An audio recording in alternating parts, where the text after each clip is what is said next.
e não eu doa queria nada para ninguém. me situar aqui nessa conversa.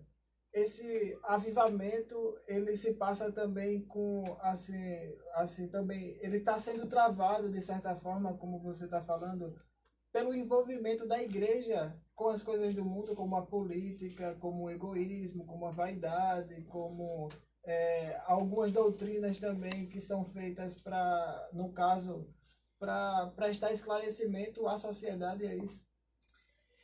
Vou bater, tô nem aí.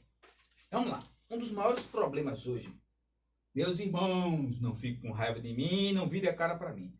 Joelma, Deus abençoe, Joelma Junqueira de Camaçari. Beijo, saudade de você, amiga. Fica firme aí. Veja só, o que está acontecendo? Existe um tipo de igreja, eu não vou dizer denominação nenhuma, mas eu vou classificar. Quem tiver ligado vai pegar. Os neopentecostais. Os neopentecostais são diferentes dos pentecostais. E são diferentes dos ditos tradicionais. Quem são os tradicionais? Vou dizer o nome. Tradicionais, presbiterianos, Sim. batistas, uma parte do wesleyano, a igreja ortodoxa, essas igrejas assim, são os tradicionais. Os pentecostais, Assembleia de Deus, Deus é amor, tudo aquilo que saiu da Assembleia de Deus, igrejas pentecostais, igreja batista renovada. E os neopentecostais, eu não vou dizer quem são, mas os neopentecostais, eles têm no seu bojo doutrinário, na sua ortodoxia, um negócio muito complicado, que é o tal da doutrina, da teologia da prosperidade. Sim. Essa teologia da prosperidade tem sido um câncer. Sim. É como se Metástase, vou repetir, metástase. É como se estivesse obscurecendo realmente o verdadeiro evangelho. E às vezes quando você vai na igreja para falar sobre o verdadeiro evangelho, você não tem um público. Porque as pessoas estão esperando. Dani, minha prima, te amo, beijo. Tá aí porque tu quer, cuida, pula pra cá. O lugar é aqui, ó. O que acontece? Esses caras, o que é que eles ensinam? A prosperidade, a prosperidade, a prosperidade. Vou dizer o nome de uma igreja agora. Vamos fazer fogueira santa. É sabonete. Travesseiro ungido. Já disse o nome do outro. Rosa ungida. Meu amigo, tem que acabar. Tem uma parte da teologia, um negócio chamado secretismo religioso. Isso é uma desgraça, rapaz. Eu digo mesmo. Isso é uma desgraça. Isso é um mal de algumas igrejas. Secretismo religioso. O cara deixa de pregar a Bíblia. E aí, o que acontece? Aí entra a minha parte. Eu sou historiador. Eu sei o que eu estou dizendo. O brasileiro, ele é muito apegado a isso aqui, ó. Tem que ter alguma coisa para ele tocar. Tem que ter alguma coisinha. Herança da nossa miscigenação. Por que a igreja católica tem um sucesso tão grande? Meus irmãos católicos, por favor, não. Estou falando como historiador. Eu tenho voz de fala agora. Por quê? A igreja católica, ela tem o quê? Tem os seus santos. Nós herdamos essa miscigenação da nossa cultura afro, a nossa cultura europeia e a ameríndia. Eu, por exemplo, basta você olhar para mim, você vê que eu sou descendente de índio, não? Sim. Eu tenho costume, eu tenho as coisas, tem a ver que eu estou cheio de colado, cheio de tudo amarrado, amarro o pé, amarro o braço, e tem umas coisas assim, olho pro tempo assim, às vezes eu sei quando vai chover, pode estar mal só que tiver. Herdei essa herança da minha família. Bahia Formosa é uma família que aqui é formada por muita gente. Alguém diz assim, ai, como é que tu é índio e tu tem pelo? Isso aqui eu fiz tratamento para ver se crescia. Não nasci com isso, não. Não tinha isso aqui. Fiz tratamento para crescer barba, porque eu queria ficar diferente. Então, a gente tem isso. Essa herança que tem. E isso também está dentro da igreja. Eu estudei esse movimento aí. Uma época eu estava fazendo uma pesquisa junto com o meu pastor presidente, lá em São Paulo, e a gente chegou a um denominador comum nesse sentido. E o que acontece? Os caras que são espertos, essas igrejas neopentecostais, eles sacaram. Tem que ter alguma coisa. Eu acho, por exemplo, eu acho bonito. Eu já tive igreja que tinha arca, eu gosto disso aí. Agora você não pode estabelecer aquilo como... Quando eu escolhi essa passagem de Crônicas, sabe, Efraim? Eu pensei muito sobre isso, sobre também a presença de Deus aqui na terra. E quando Deus ele falou que ia construir um templo, e ele falou que ia habitar nesse templo perenemente, também foi uma maneira de os povos que têm uma coisa palpável sobre Deus, assim como a Arca da Aliança também. Sim. Era algo palpável sobre o Senhor também, né? Perfeito. E isso, a marca de o avivamento também é isso, né? É tornar a palavra de Deus palpável. Sim. Né? Sim. Eu estava batendo um papo, eu converso com tanta gente, eu estava batendo um papo com a galera esses dias aí, pessoal, papo de mesa assim, que nem a gente tá aqui, falando de coisas do reino e tal. E aí chegou uma pessoa para mim, toma, prova, vai gostar, é gostoso. Chegou uma pessoa e falando para mim, mas pastor, o que acontece? Porque essa diversidade de igreja e tal, eu abri aquele texto lá de Filipenses, que fala da questão de que, o que é que tem? Paulo vai dizer, Paulo está justificando a igreja de Filipos. Tem um questionamento aí, né? Ele vai dizer assim, o que é que tem? Uns pregam por dinheiro, outros por inveja, outros por porfia, outros... Aí no final ele elenca tudo aquilo, aí ele diz assim, o que é que importa? Né? Importa o que o evangelho estiver pregado. Exatamente. Então, eu não sou contra esses meus amigos que pregam. Aliás, diga-se de passagem, eu não vou dizer o nome da igreja aqui, mas eu recebi um convite há muitos anos atrás da alta cúpula. Um assessor direto me viu ministrar numa igreja, um assessor do Bispo Macedo me viu e me fez o convite e disse assim, você tem perfil para ser um bispo da Universal. Ele vai ser um homem rico, vai ser isso, nós estamos captando novos pastores, eu como comecei o pastorado muito cedo, e o som tá ruim? E, É o meu. Peraí. e assim, sabe, Efraim, Vê se melhorou aí, Dani. tem uma coisa que eu acho muito interessante. É porque se esse avivamento ele chegar até nós cristãos, será que Deus vai escolher uma igreja em específico Não. para que esse avivamento chegue? Vai não, porque os caras são mala. Tu já imaginou? Se Deus escolhe a ministra, o tanto de egocentrismo que eu ia ficar? Não. Esse é um pensamento meu. Por favor, gente, não é linha bíblica, é um pensamento meu. Eu estou acreditando numa coisa assim, que esse avivamento ele vai ser construído por pessoas que não estão na mídia. Quando eu digo assim, não estão na mídia, todo mundo está hoje. Dificilmente alguém não tem um Instagram, que não está hypado. Sim. Esses caras que tem 4K, 6K, 8K. Até porque os avivamentos que eu conheci, que são históricos, eles foram feitos por pessoas simples, né? O avivamento do País de Gales foi um cara que trabalhava numa carvoaria. Uma carvoaria.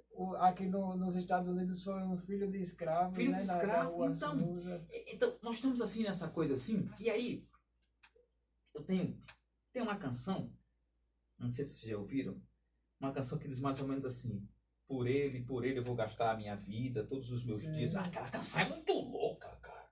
O cara tem que cantar aquilo ali, olha, só de pensar eu me arrepio todinho, filho. O negócio é demais. Tu tá entendendo que Deus quer um negócio assim? Deus tá querendo exclusividade, meu irmão. Ele quer o quê? Tem uma canção do Zoe, alguém fala Zoe, mas a expressão correta é Zoe, que diz assim: eu ofereci os meus ombros para carregar a tua glória. Tu tem ideia do que é carregar a glória de Deus, velho? Tu sabia que na arca, a haste que tinha era de madeira? Porque a madeira, ela impede que passe, corta Correntes, a corrente. Pronto, vamos lá. Pegando um gancho naquele bate-papo nosso lá no Mirante naquele dia. Nós estávamos falando de Hitler. Gente, quem não acompanhar o raciocínio aí, depois me manda direto, porque aqui é papo cabeça. Vamos lá. Hitler, durante muitos anos, procurou a arca. Hitler estudou. Ei, pastores, você sabia que Hitler leu mais a Bíblia do que você? Pregador, Hitler leu mais a Bíblia do que você. Hitler entendia. Ele pagou, financiou dólares para encontrarem a arca. Deus não permitiu, a arca está escondida. Porque ele entendia que a arca, porque não tem aquela questão que num dia só, mais de 50 mil morreram, e Hitler dizia assim: se eu pegar essa arca, eu vou matar um monte de gente. Ah, essa arca. E ele queria porque queria a arca. Chegou uma hora que ele desistiu. O que acontece? Qual foi o pecado de Obed-edom? As pessoas às vezes dizem, outro dia alguém estava conversando comigo, sei, é porque Deus foi muito duro com Obed-edom. Não, Obed-edom sabia que não podia. Tocar na arca. Se ele tivesse tocado na haste que ficava no ombro, não tinha problema. Nem aquele que carregava poderia. Fio condutor, o fio que quebrava a corrente. Então, para aquela dispensação, era necessário haver aquilo ali. Se eu repito isso na atual dispensação, eu estou invalidando o sacrifício de Cristo. Voltando, a gente volta. Pegar um gancho lá, que eu acho que eu não fechei essa gaveta. As questões dos meus irmãos neopentecostais. Eu não sei como é aqui, mas durante muito tempo, eu não nego isso para ninguém, eu frequentei o Templo de Salomão. Eu não aceito que ninguém diga que a Universal só pede dinheiro. Eu defendo. A Universal não só pede dinheiro. Mentira. A Universal é a maior universidade de fé do mundo. Eu ia assistir o culto toda segunda-feira, porque na minha igreja, tá aqui, meu pastor foi meu pastor aqui. Pastor Luciano Atila, estava até agora há pouco comigo aqui. A gente criou um culto da vida abundante. Então, qual era a ideia que a gente queria? Queria fazer um culto dinâmico. Na segunda-feira tinha uma reunião com o bispo Edson, o bispo Jadson, às vezes o Formigoni era mais da libertação. Formigoni está com a igreja dele agora. E eu ia para a Universal, ia em jejum, assistia 1 a 2 reuniões ali. Era um culto de 1h25, 1h30, louvor, ministração, ministrava a oferta, liberava a bênção, pronto. Depois atendia os irmãos, na nossa igreja tinha um coffee break, alguma coisa assim. E eu peguei essa ideia.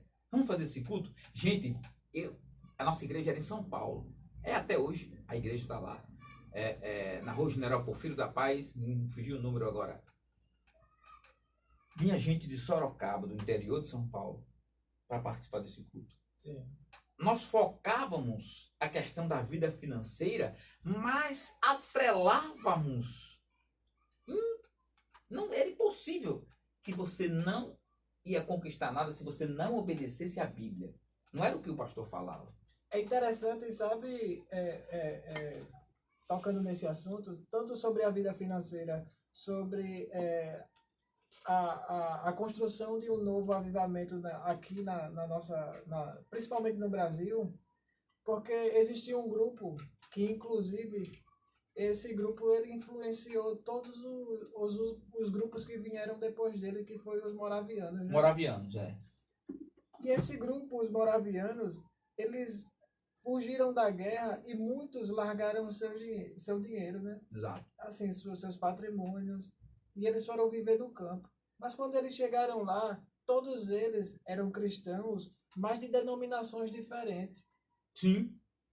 Então, um jurista, que é Hunter, que é difícil o nome dele, que ele é alemão. Alemão, Hunter é alemão.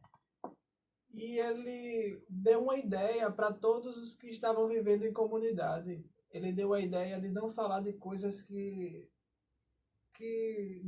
divergiam, mas falar apenas do que convergia. Então, as únicas coisas que eles tinham em comum, apesar de ler a mesma Bíblia, era a oração. Porque todos eles aceitavam a oração.